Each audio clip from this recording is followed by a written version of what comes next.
السلام علیکم ورحمۃ اللہ وبرکاتہ۔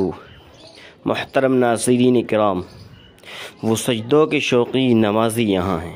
خدا کے سچے عاشق اس کے در کے سجدوں کے لیے یوں ہی تڑپا کرتے ہیں۔ گزشتہ دنوں امیر تبلیغی جماعت حضرت مولانا نذر الرحمن صاحب دامت برکاتہم العالیہ کی آنکھ کا موتیے کا آپریشن ہوا تھا اور ڈاکٹروں نے ان سے منع کر دیا تھا کہ وہ زمین پر سجدہ نہ کریں اور اپنے سر کو وہ نہ جھکائیں، جس کی وجہ سے سر نہ جھکنے کی وجہ سے سجدہ کرنا جو ہے وہ ممکن نہیں تھا۔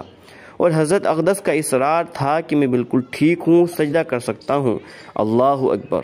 کیا لطف آتا ہے نذات کو سجدے میں، کیا کیفیت ہوتی ہوگی جو ان کو مجبور کرتی ہے کہ زمین پر اپنا ماتھا ٹیکیں اور اللہ تعالیٰ کے سامنے سجدہ کریں۔ تو آئیے دیکھتے ہیں اس ویڈیو کو اور سنتے ہیں حضرت کی باتوں کو۔ اللہ تعالیٰ ہم سب کو بھی سجدوں کی حلاوت و چاشنی نصیب فرمائے، آمین۔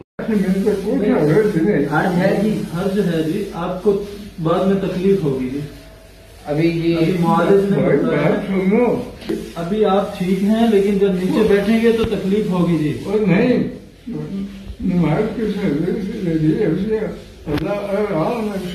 یہ عشاء کی پڑھنے کی صبح اتار کے پھر سجدے کریں گے۔ ابھی پڑھ لیتے ہیں، سفر سے آئے ہیں آپ واپس۔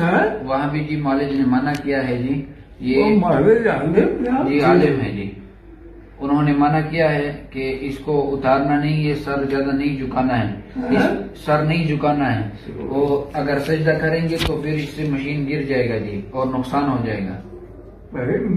مجھے لگتا ہے کہ نیچے بیٹھ کر میں سجدہ کر سکتا ہوں۔ نہیں جی، سجدہ کرنے سے منع کیا ہے جی، تو اسی اشارے سے نماز ابھی کی نماز ایسے پڑھیں گے، صبح انشاءاللہ آپ نیچے بیٹھ کے پڑھ لیں گے۔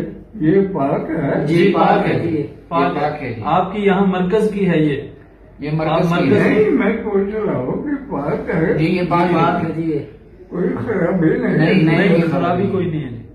اشارہ کروں گا جی اشارہ کروں کوئی سجدے کو صبح سے ہی پڑھ سکوں گا انشاءاللہ۔ اس نے کہا تھا جی صبح سے پہلے تک جی اشاروں سے جی اشارے سے پڑھنا ہے، ادھر پڑھیں گے، کوئی بات نہیں۔ بیٹھ کر سجدہ کر